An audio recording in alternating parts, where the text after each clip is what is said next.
Assalamualaikum beres, selamat datang kembali di Guru Gembel Channel. April tahun 2019, seorang remaja perempuan berusia 16 tahun di Tegal bernama Nur Hikmah itu main bersama teman-temannya. 3 orang laki-laki dan 3 orang perempuan. Mereka kesana kesini lucu-lucuan apa segala rupa gitu. Tapi permainan mereka itu masuk ke dalam kategori kenakalan remaja karena melibatkan miras. Dan miras itulah yang pada akhirnya menyebabkan Nur Hikmah diperkosa oleh pacarnya di depan teman-temannya, dan teman-temannya nonton gitu. Ya, ini benar-benar kenakalan remaja. Tapi yang akhirnya menjadi lebih dari kenakalan remaja itu adalah bahwa si pacar masih dalam pengaruh miras mencekik Nur Hikmah sampai meninggal.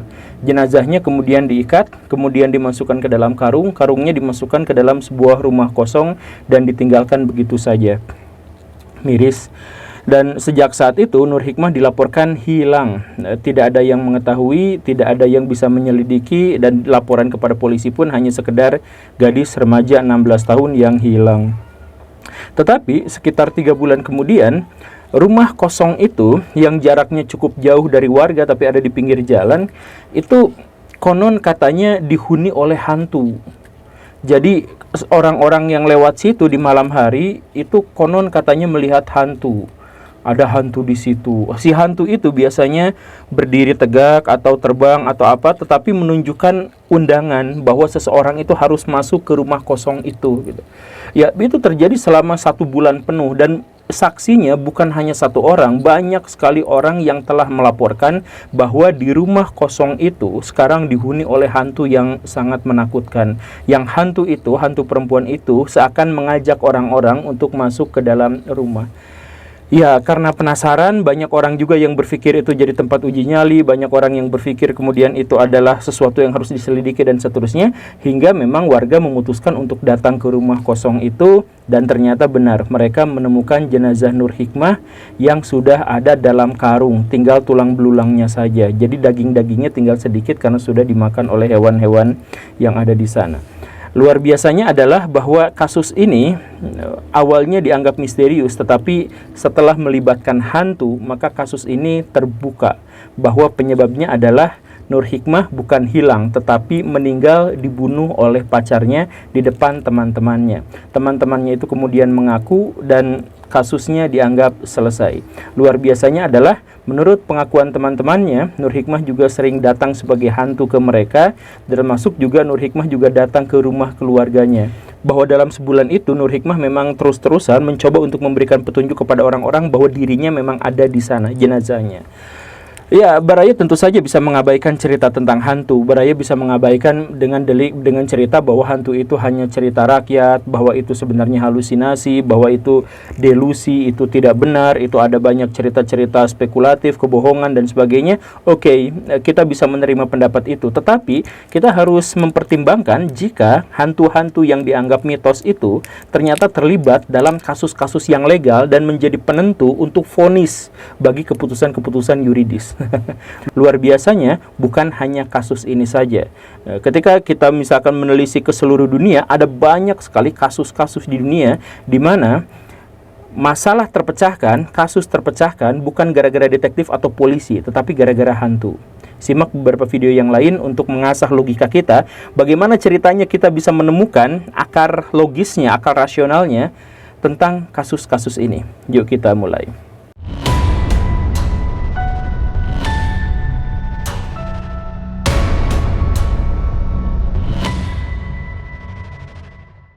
Di utara Canberra, Australia, itu ada sebuah festival yang unik yang diselenggarakan setiap tahun oleh warganya yang disebut sebagai Fisher Ghost Festival atau festival hantu Fisher. Cerita ini dimulai dari, atau tradisi ini dimulai dari sebuah peristiwa tragis yang menimpa Fred Fisher pada tahun 1829. Jadi ceritanya, Fred Fisher itu adalah seorang petani yang memiliki tanah, lahan, dan peternakan yang sangat luas. Dia punya sahabat karib, namanya adalah Worrad. Nah, pada suatu kali pada tahun 1829 itu, Fisher hilang.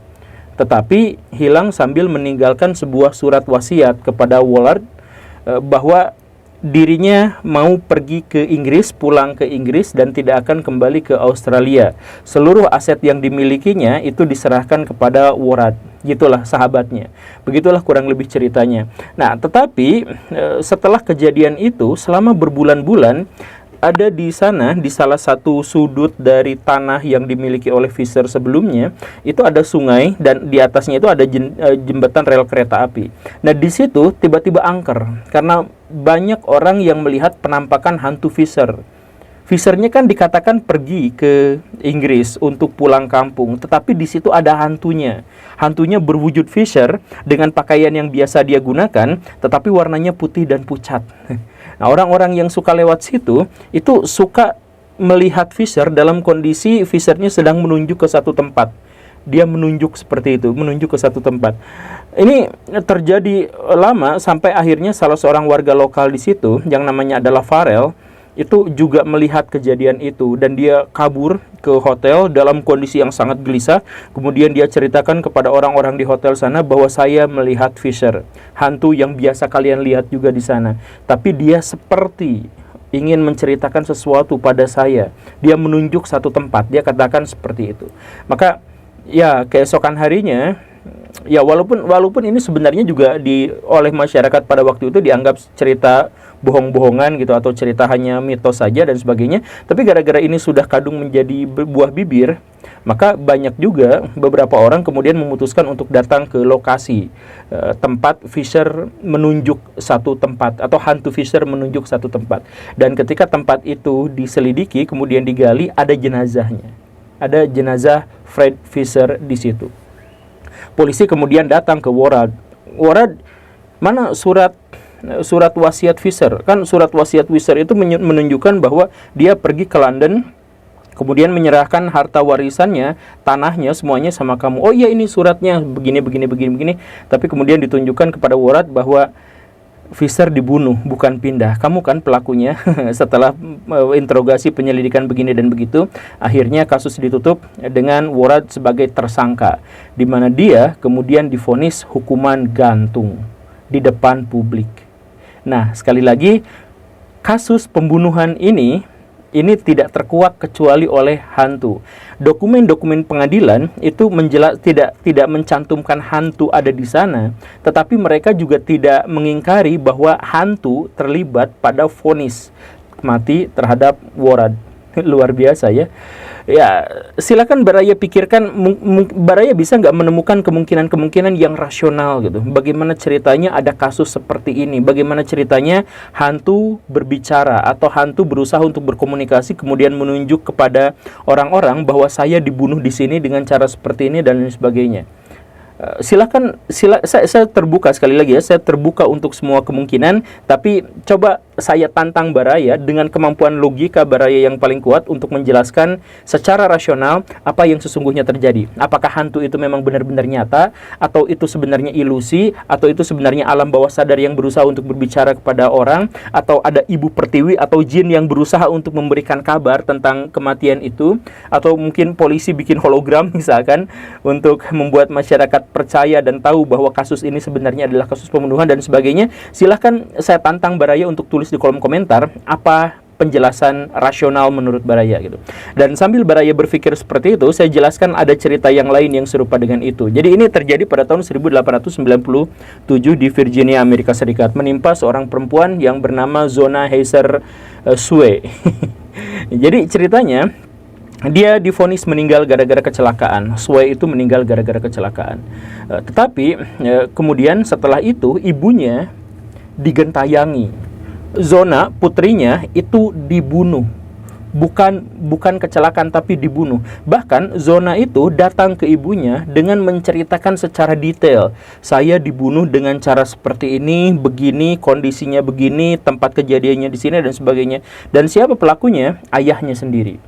Ayahnya membunuh, tapi kemudian dengan satu yang menjadi sebuah alibi, akhirnya diotopsi dan terbukti dalam tanda kutip bahwa Zona itu meninggal gara-gara kecelakaan gitu. Ya, kasusnya sudah selesai, tapi itulah masalahnya. Zona 4 hari berturut-turut datang ke ibunya, kemudian menceritakan secara detail bagaimana kejadian dia dibunuh oleh suaminya sendiri, oleh ayahnya sendiri, alias suami dari si ibunya. Ibunya langsung datang ke kantor polisi untuk menceritakan ini, tetapi tentu saja polisi tidak mau menerima pernyataan ini. Si ibu cari alasan lain, kemudian dia datang ke dokter otopsi untuk menjelaskan kematian ini. Coba dicek lagi kematian putri saya. Dan akhirnya dokter setuju, ngecek lehernya dan benarlah di lehernya itu, leher zona Usue itu ternyata terpelintir ke satu arah yang menunjukkan bahwa itu bukan gara-gara kecelakaan gitu. Kan maaf ya Baraya ya, ini agak serem sih ngebayanginnya. Tapi kalau misalkan ada orang yang dipuntir kepalanya dengan sangat keras seperti itu bekas patahan lehernya itu sepertinya tidak mungkin ditiru oleh bekas kecelakaan gitu. Jadi kecelakaan tidak memungkinkan ada bekas luka yang seperti itu atau leher yang terpelintir seperti itu. Nah, dokter mencurigai, oh iya ini kayaknya memang benar-benar bukan sebuah kecelakaan. Dicek lagi, akhirnya memang terbukti bahwa itu adalah dibunuh. Dan setelah itu diadililah si ayah korban itu, dan si ayah korban terbukti. Kemudian dia mengakui bahwa dirinya memang benar-benar membunuh putrinya sendiri karena alasan tertentu. Kemudian dihukum penjara seumur hidup, tetapi sebentar dia di penjara, ayahnya meninggal karena alasan yang tidak jelas. Menarik ya. Sekali lagi saya tantang logika Baraya, rasio Baraya untuk bisa memecahkan masalah ini. Kalau Baraya benar-benar tidak percaya hantu, atau Baraya menganggap bahwa hantu sekedar misalkan cerita rakyat, bahwa yang ada misalkan ya Baraya punya sistem teologi tertentu sehingga menyebut bahwa hantu itu tidak ada, yang ada itu adalah jin dan lain sebagainya, silakan Baraya jelaskan dengan pendapat Baraya. Apa sebenarnya yang seperti itu? Saya secara pribadi masih belum bisa menemukan jawabannya, dan saya sampai sekarang mengatakan bahwa saya terbuka untuk segala kemungkinan. Tapi yuk kita kasih cerita yang lain gitu ya. Di negara tetangga kita, Malaysia, itu ada kejadian di tahun 2012 bulan November tanggal 29. Ada 3 kakak beradik yang meninggal secara misterius. Namanya itu adalah Nur Safikah Nadia Rusdi 14 tahun, kemudian Nur Izati Husna 12 tahun, dan yang paling kecil Putri Nurul Akma baru 3 tahun. Nah, mereka meninggal secara misterius. Pada waktu itu kasusnya memang buntu. Sebagian besar orang melihat bahwa ini memang kasus pembunuhan, tetapi tidak ada yang bisa dicurigai siapa yang benar-benar menjadi pembunuh ini, sampai suatu kali kakak tertua yang dinyatakan meninggal itu datang ke ibunya sebagai arwah. Arwah itu kemudian mengatakan, "Ibu, tolong cari yang namanya Ehsan. Sampaikan kepada polisi bahwa pelakunya itu adalah Ehsan." Si ibunya berpikir, Ehsan itu siapa? Di wilayah teman-teman sekitarnya itu gak ada yang namanya Ehsan. Kayak mungkin ada di Upin Ipin, tapi kayaknya bukan Ehsan yang itu. Nah, akhirnya si ibu bilang sama polisi, "Pak polisi, ada kabar bahwa yang membunuh putri saya itu namanya adalah Ehsan." Polisi pada waktu itu langsung curiga pada satu orang. Maksudnya di sana itu memang ada orang-orang yang dijuluki. Setiap orang itu punya julukan. Nah, ada laki-laki yang namanya bukan itu, tetapi dijuluki sebagai Ehsan. Kemudian diselidiki, dicari, bikin kronologi, bikin apa, ternyata memang klop. Jangan-jangan si Ehsan inilah pelakunya. Setelah mendapatkan penyelidikan lebih, akhirnya memang terungkap bahwa pelakunya itu adalah Ehsan. Jadi ceritanya adalah Ehsan dengan temannya itu berjalan-jalan, kemudian bertemu dengan 3 kakak beradik yang sedang bermain itu. Kemudian mereka ngajak juga bermain, dan akhirnya mereka semua 5-5-nya bermain di satu tempat. Ehsan ini tidak bisa menahan hasrat biologisnya karena kakak tertuanya ini ya lumayanlah cantik apa segala rupa gitu ya. Ya kemudian cari tempat kosong, kemudian diperkosa di situ. Sedangkan adik-adiknya itu diamankan sama temannya yang satu lagi, diajak lebih menjauh gitu. Nah, dalam kasus pemerkosaan itu tentu saja si adik-adiknya itu menjadi saksi mata gitu. Walaupun sudah agak dijauhkan sama teman-temannya, tapi jadi saksi mata. Dalam peristiwa itu Nur Safikah itu berusaha untuk melawan dan berhasil melakukan perlawanan sehingga dirinya tidak jadi diperkosa, tapi dirinya jadinya dibunuh. Nah, 2 adiknya yang berusia 12 tahun dan 3 tahun itu melihat dengan mata kepala sendiri tentang pembunuhan kakaknya, dan apa boleh buat karena sudah menjadi saksi mata, maka 2 orang adiknya ini juga dibunuh akhirnya, ditenggelamkan di sebuah saluran irigasi. Nah, itu kisahnya seperti itu, dan akhirnya 3 kakak beradik itu semuanya meninggal. Dan luar biasanya lagi-lagi kita harus memberikan apresiasi kepada hantu. bahwa kasus ini tidak mungkin bisa terpecahkan, tidak mungkin terselesaikan tanpa bantuan hantu. Menurut Baraya bagaimana? Apakah Baraya juga percaya hantu? Apa Baraya juga berniat nanti jadi hantu? Silakan tulis di kolom komentar apa pendapat Baraya, atau misalkan kalau Baraya punya cerita semisal seperti ini, sampaikan juga biar kita sama-sama bisa memikirkan, bukan hanya menikmati misterinya, tetapi mencoba untuk memecahkan bagaimana ceritanya hantu-hantu ini berkontribusi atas penegakan hukum. Terima kasih karena sudah menyimak. Saya Guru Gembul. Assalamualaikum warahmatullahi wabarakatuh.